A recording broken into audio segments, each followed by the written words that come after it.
Hey garden friends, I'm Tiffany. Welcome to my channel. Thank you so much for tuning in on how to pinch your Snapdragons. Now mine are long overdue. They're really tall. I need to pinch mine. I have plenty of sets of leaves. Now if you watched my coleus pinching video, you know that you need to have sterilized scissors or pruners. Now, why do we pinch Snapdragons in the first place? It is to promote more blooms. You want more blooms in the end instead of just one stem that produces one bloom, and it'll produce a stronger Snapdragon. One long, tall stem is not going to be as strong as a beefier, shorter plant that's going to have a ton more strength at the bottom. So you do it for a lot of reasons, but the main one is to give you more blooms than just the one bloom. If you let this guy grow really tall, he will have just one clump of flowers.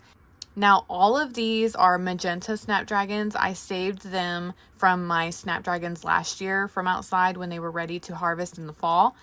And they came from a variety seed packet. So I did save, like yellow and baby pink and whites and all those other colors. And I put them in my own homemade seed packets. So I want to keep it simple and organized, and magenta was my favorite. It was a really pretty, it was almost like this shade way over here, which is really hard to even come across in the video, but when they start blooming you'll be able to see.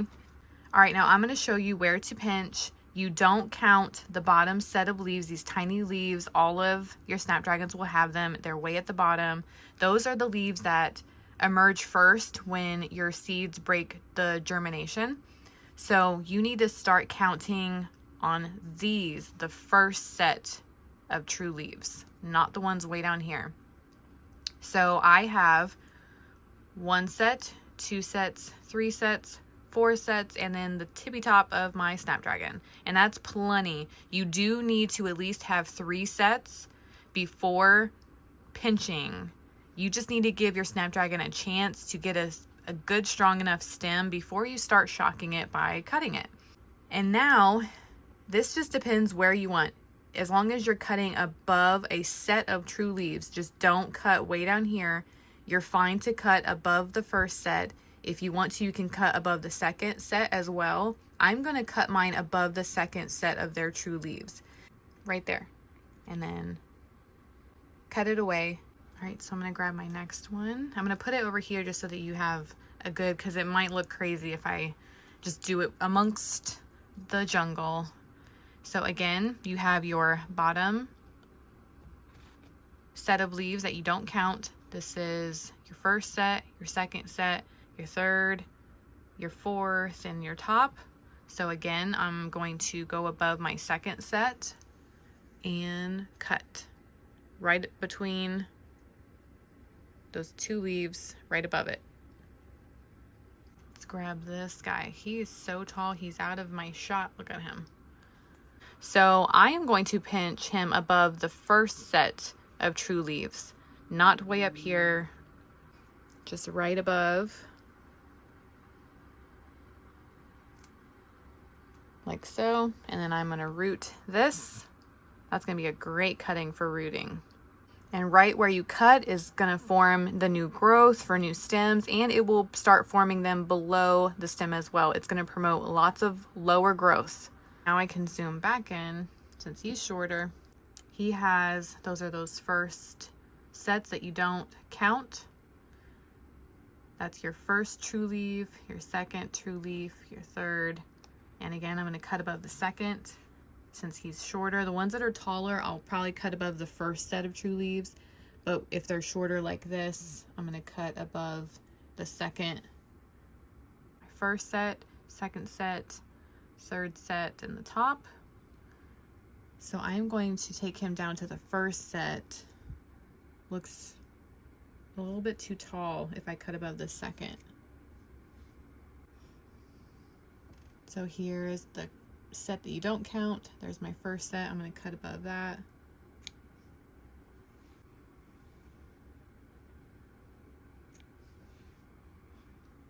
that's all it takes.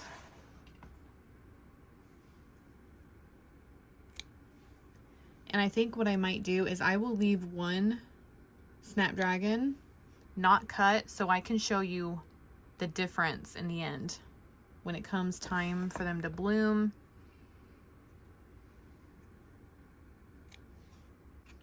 See, he's really tall, so if I cut up at the second, it would just be too high, so I'm going to cut at the first. I feel like maybe most of mine will be cut at the first. Except for this guy. I am going to just pinch the top because he's really short. So right under this set, right there. He's really tall. Holy moly. Let's see, let's count their sets. So that's not the one that you count way down here. You got 1, 2, 3, 4, 5, 6, and then the tip top. Whoa. So I will cut him above the first. Right there. And see, my second set is way up high, so this is the first set. And you'll get the hang of it and deciding which set to cut above. You really cannot go wrong deciding. So again, I'm gonna go above the first set. So now I'm just gonna keep doing that, and I will show you all of them in the end.